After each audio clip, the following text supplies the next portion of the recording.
what is the prison industrial complex? Do you know? No idea. Perfect. Okay, what is a stereotypical prisoner to you? What do you think of?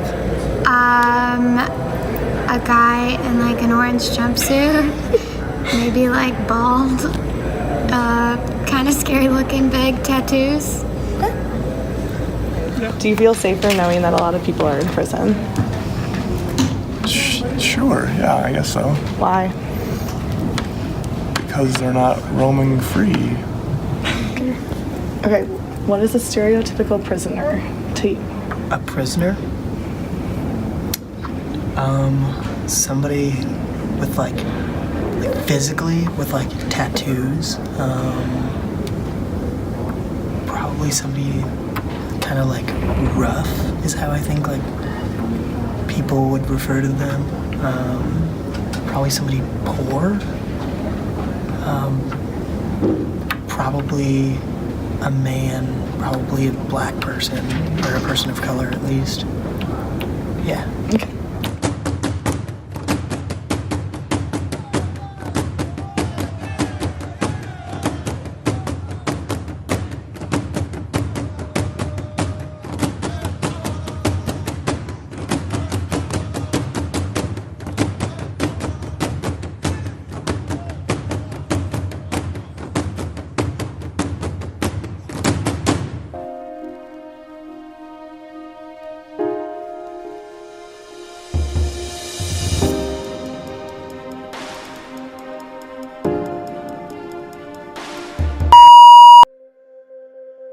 Private prisons, and private prisons definitely create an issue with the 13th Amendment massively. Because the 13th Amendment has a loophole that says that, like, slavery is permissible as a punishment for a crime, but that has meant that we've ramped up the war on drugs, and the war on drugs has been supplying us with an imprisoned labor force that is very similar to slavery. Between 1970 and 2005, the US's prison population grew by a massive 700%, far outpacing both population growth and crime rates. The war on drugs. Ramped up the war on drugs. America's public enemy number one in the United States is drug abuse. Well, here's the thing. The police are not only incentivized with all the things they can legally take, but they are pressured to get a specific number of arrests or the government won't properly fund their unit. Even though in several states, quota arrests are illegal, on numerous occasions, police have come forward saying that there was pressure from higher-ups to get more arrests for their department.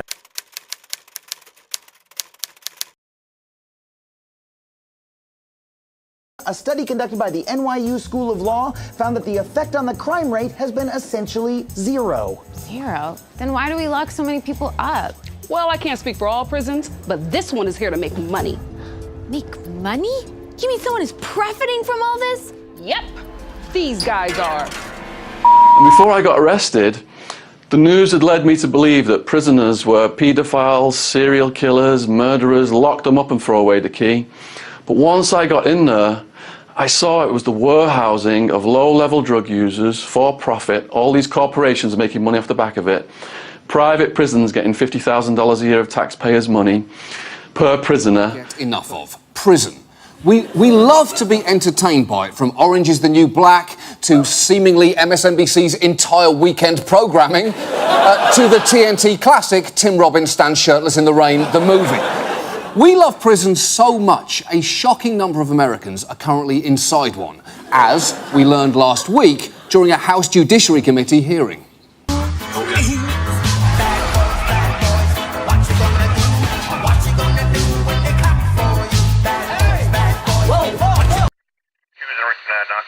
Free propaganda on their networks because it was drawing the viewers' eyes. But a lot of it wasn't newsworthy. A lot of it wasn't newsworthy. A lot of it wasn't educational. It wasn't informative. It was just a nonstop propaganda. have named a new public enemy number one. And it's a teenager who stabbed an elderly homeless man to death for just a fistful of dollars. ABC. They killed 2 innocent women. Now at 5, a deadly wave of crime. These are very violent, dangerous people.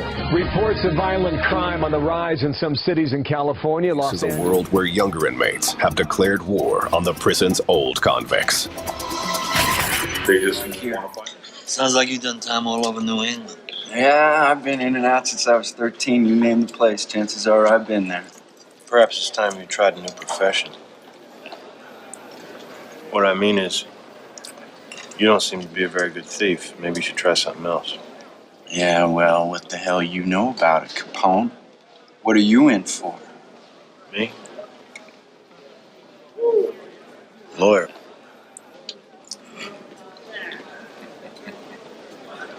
Everybody's innocent in here.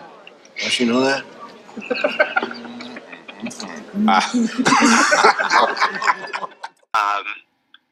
Just one of my personal experiences is a guy I know. He's a black guy.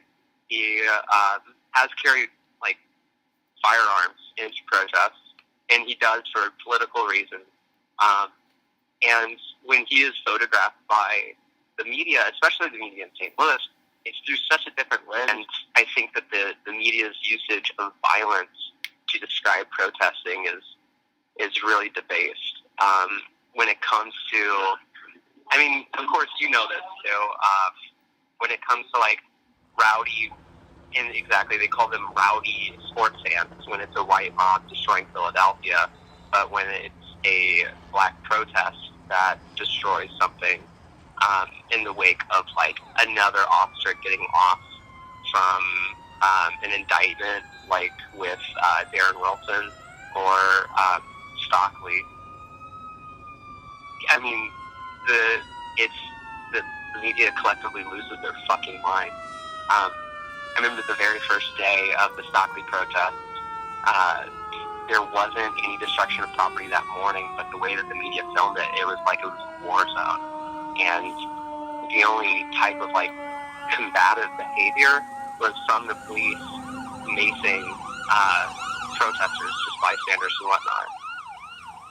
The 2 of us were arrested very quickly from that protest, and we weren't exactly like flaunting the law more than anyone else around us.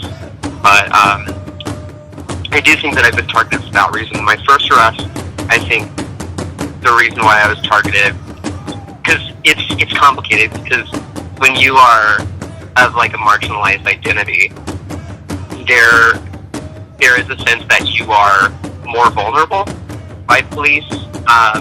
It's easier for them to arrest you than it is for them to arrest like a white man who has like some amount of wealth behind him.